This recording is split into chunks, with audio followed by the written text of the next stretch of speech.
The world's a rough place, and sometimes you just need a friend to help you out.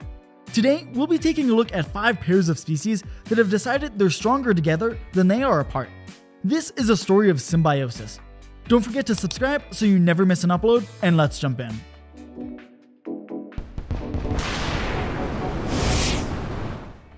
The first duo on our list are sea anemones and hermit crabs.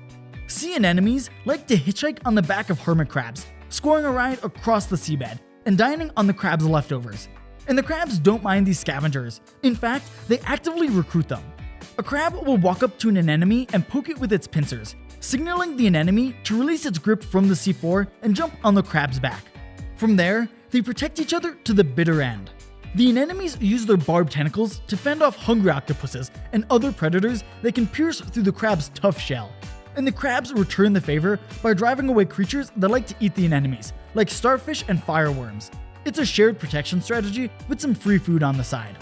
And these two aren't the only ones sticking together under the sea. Danger, danger! That's what the frantically flapping tail of a goby fish says to the near-blind snapping shrimp. In a crafty collaboration, snapping shrimp construct and maintain burrows in the seabed, while the goby fish stand guard.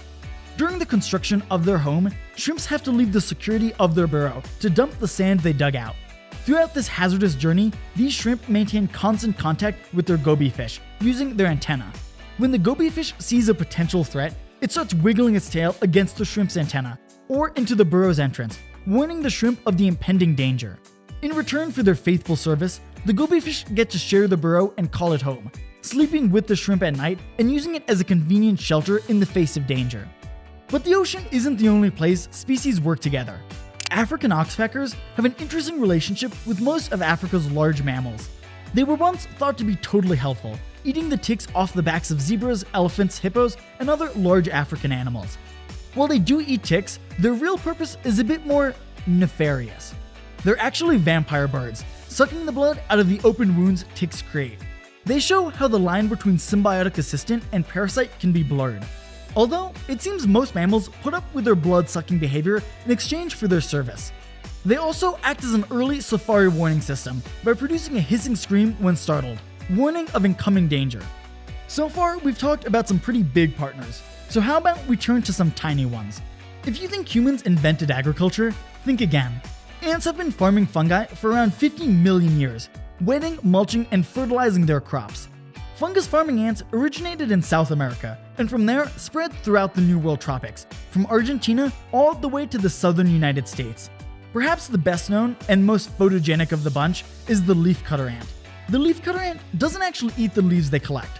After all, then they'd be called a leaf eater ant. These ants bring their leaf clippings to fungi deep in their nests. The fungi grow and eventually get eaten by the ants. In this partnership, if you can call one species raising another just to eat it a partnership, is incredibly close.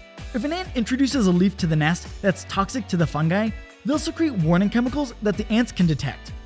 Now that we've gotten those guys out of the way, let's turn to perhaps the most legendary and the most consequential symbiotic relationship of all time. Over 1 billion years ago, one type of bacteria ate another, or at least they tried to. Surviving this ordeal, the prey, the humble mitochondria, became a permanent houseguest in the wet, sheltered, food-rich environment of the predator's body. The mitochondria, no longer having to worry about defense from the outside world, specialized itself and became the powerhouse of the cell. Eventually, by swapping segments of DNA, the two bacteria merged into a single, inseparable, complex cell.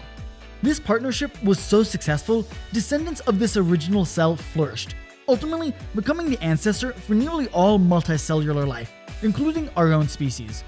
These 5 pairs of species show that despite the dog-eat-dog world out there, sometimes it's best to have a friend, even if they tried to eat you or just want to suck your blood. Well, I hope you enjoyed getting smarter with us today. If you did, be sure to like and subscribe so you never miss an upload. And remember, there's always more to learn.